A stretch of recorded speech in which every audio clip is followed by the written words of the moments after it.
It really is your phone. I didn't want to admit it. You don't want to admit it. They don't want to admit it.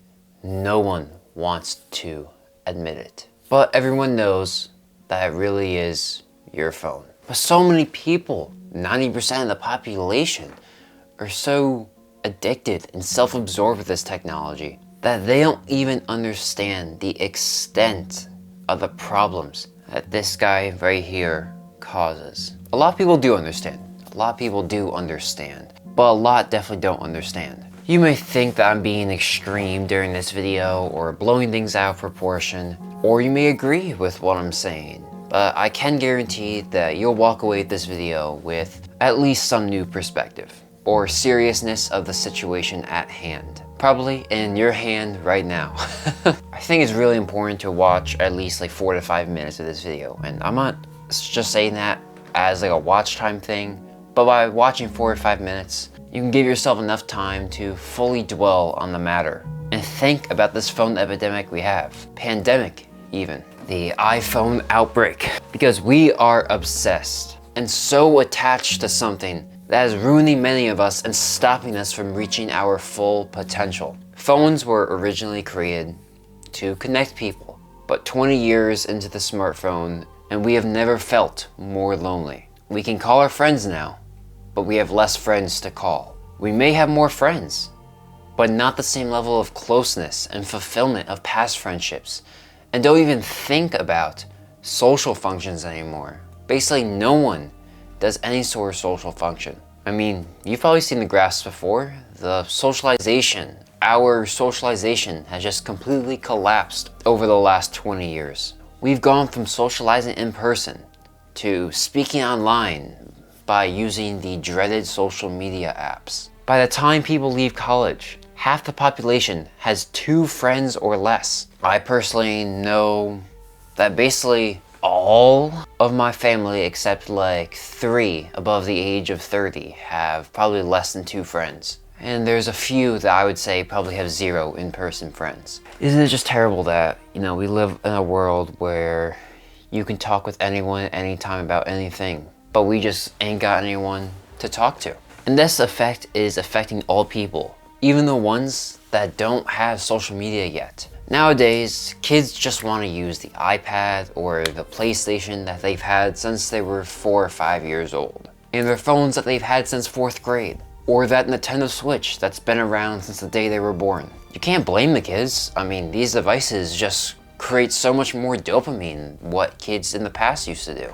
But it's totally messing with how kids have interacted with the world for the longest time. Instead of being connected with nature and being outside and being forced by parents to come inside, like, whoa, that's crazy, because nowadays parents are forcing their kids out of the house, outdoors, because these electronics and computers are just so much more efficient at maximizing fun and dopamine. But I'm not even sure I would call it more fun from a kid's perspective, because all the stories that the little kids that I talk about are when they are with friends and outside, not when they were watching Minecraft or binge watching YouTube Kids. I mean, most of my memories and cool stories from my childhood came from when I was outside and, you know, playing with real things, even though I spent a lot of time on my Xbox. The best story I had this is that we went to a beach trip with like 30 family members. And instead of going to the beach and, you know, building sandcastles and playing in the ocean, I was planning on staying inside and playing Stardew Valley on my uncle's laptop. That's pretty bad. That's pretty bad. If COVID happened 25 years ago, it would suck for only childs, but for kids that have siblings, like, it may get lonely. And of course, COVID is always gonna be a bad event, but there'd be so much more time being outside and having fun outside than just being stuck at each person's electronic. Instead, we all just spent hours and hours and hours watching YouTube and playing video games, even while school was happening. I mean, the cool part is that I got a free pass on my tests for environmental factors, so that's nice. Anyways, it's not just our socialization and loneliness that's been problematic. Our brains are cooked, fam. I had to specially craft my intro, have a specific tone in the beginning parts of the recording process, and do specific edits in the first 5 seconds. Because Gen Z's attention span is on average around 8 seconds long. And they can only go 8 seconds without something interesting or fun happening before getting bored. These kids have been in school for years, and I mean, lectures are an hour long and those things aren't boring, so I mean, I can only imagine what kind of attention they're paying. The biggest reason for this is TikTok, of course. You can blame most bad things on TikTok. The reduction in reading books, the reason for captions on normal videos and movies. And then have you ever seen or possibly participated in watching a show on the TV, but also scrolling on TikTok on the side? Like imagine if you had a movie theater just full of people watching a Netflix show. It would be 200 people scrolling on TikTok, looking up whenever the music changes or some drama happens. And think about the content you watch. A lot of you probably have a comfort shield on right about now. Your shield to just continue doing what you're doing. Telling yourself that the time you spend on your phone, on YouTube, on social media is all being used well. And the content is helping your life and helping you with your goals and giving you connection. And you know, I hope that's true for you, but I do kind of doubt it. A lot of the stuff that people watch is just not contributing to their goals. And it may seem like it's contributing to their goals, but a lot of the time they've already seen extremely similar information. And it's actually hurting them watching videos instead of actually just taking action. Because there's only so much content you can watch before the best thing you can do is to actually do the thing. But that takes effort and can make you uncomfortable, so a lot of people just keep watching videos. Like there's just gonna be a point where watching videos on how to grow muscle in the gym is just not gonna be as useful as actually going to the gym and building some muscle. There's gonna be a point where watching relationship videos are not gonna be as useful as actually going out there and trying to date some people. There's gonna be a point where watching business videos is not gonna be as good as actually trying to make a business and trying to make money. Most of us have probably already hit that point because of the 80-20 rule. I mean, just think about it. In probably like 5 hours of content, you could learn 80% of what you need to know about your specific field. Before you may need more specific content. But that specific content can only happen if you've actually put effort in to get to a specific place. I think it is a very YouTube-eccentric opinion to have though, because you go to TikTok and all the videos are just people talking about their insecurities or their emotions. Like it's either someone hating on another group of people, being mad at them, telling them why they're wrong and why they're right, or showing a happy story, or showing their loneliness and sadness. Or it's a video talking about how they just wish they had a better nose and they wish they were skinnier and they wish that society just accepted them for who they were. But all of it's just pointless, right? Because you're like, yeah, I relate with you. I've felt like that too. Then you move on and you never see that person again.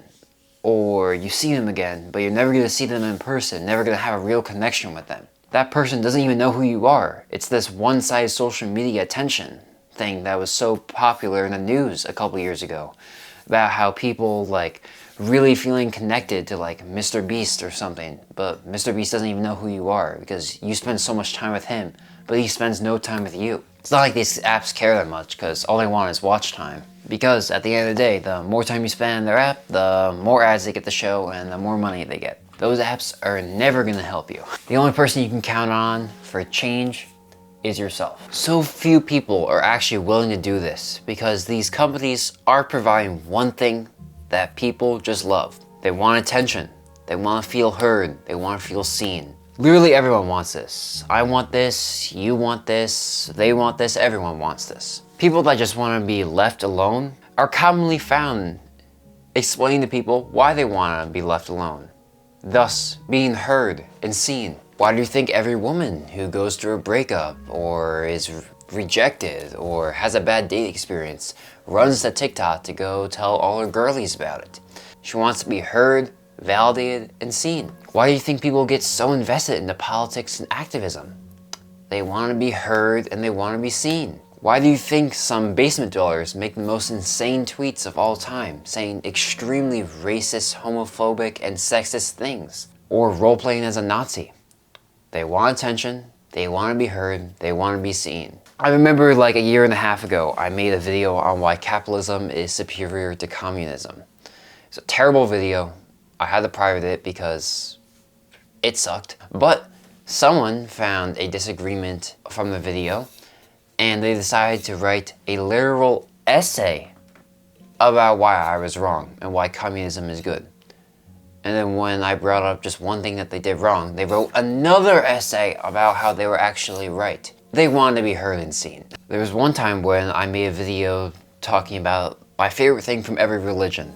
And I had a commenter in there that told me that the Quran and the Hadiths had more anti-Semitic texts than Mein Kampf.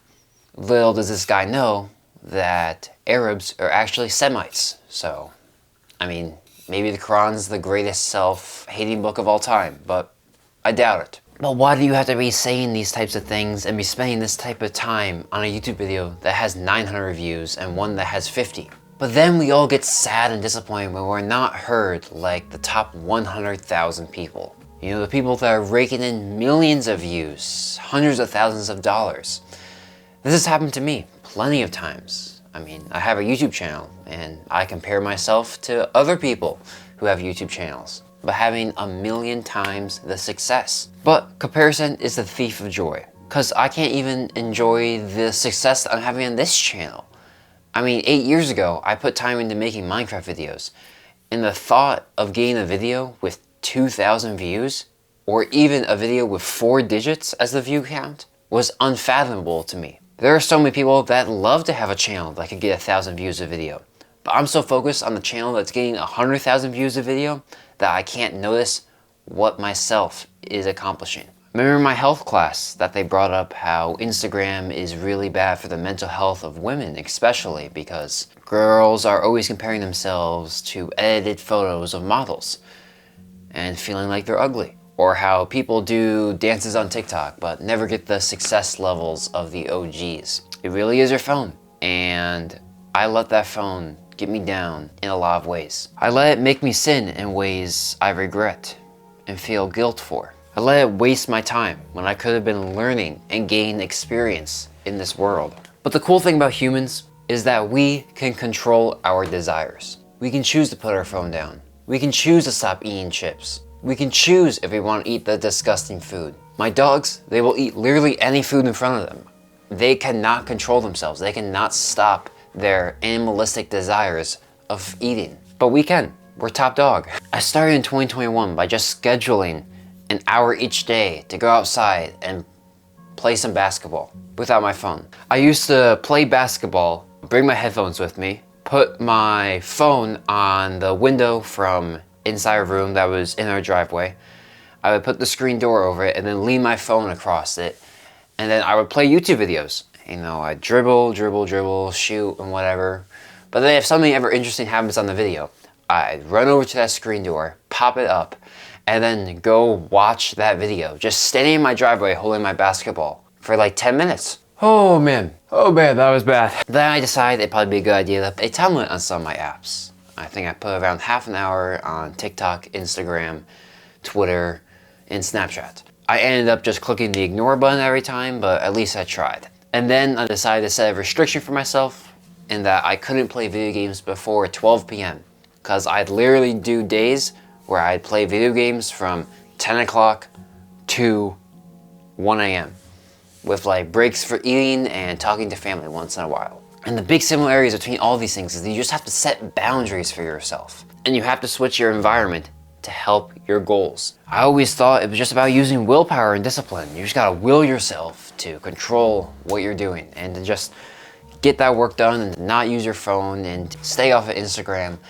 But it just never worked because willpower is always gonna fail you at some point. Instead, if you change your environment, you won't have to be disciplined in order to do the right things. I'm to the point now where I've helped my environment so much that I have a lot of control over my phone. And I can decide I'm spending too much time on my phone and put it away for 45 minutes and do something else. But it took a lot of boundaries and changing the environment in order for that to happen. Changing the environment. If you plant more trees, you'll have more control over your phone. But I've already been yapping here a bunch, so I'll just leave my video in the description below on how I cure my social media addiction if you want more information on that. The last thing I want to say before I end off this video is I wasn't trying to talk down to you at all. I want to talk from a place of help and someone who's gone through this and isn't an expert, but it's someone who's gone through it and come out better. I'm not a teacher, I'm just a helpful stranger. And I just want to add, my goal right now for my phone is just to reduce my time on YouTube, because sometimes I can spend like 6 hours a day, and so I like to get that down to around 3 hours a day. And instead spend a little more time on my guitar, which you can actually, I think, see over in that corner. Maybe I'll be able to play some cool music for the YouTube channel. Alright guys, you're on a good track by being able to get to this point in the video. And I really appreciate you watching this video all the way through. There's one last thing I could ask for. It could be if you could subscribe to the channel. But after that, don't forget to quit the social media. Remember, it really is that phone. And think better. I'll catch you over in my next video. I hope you guys have a good rest of your day.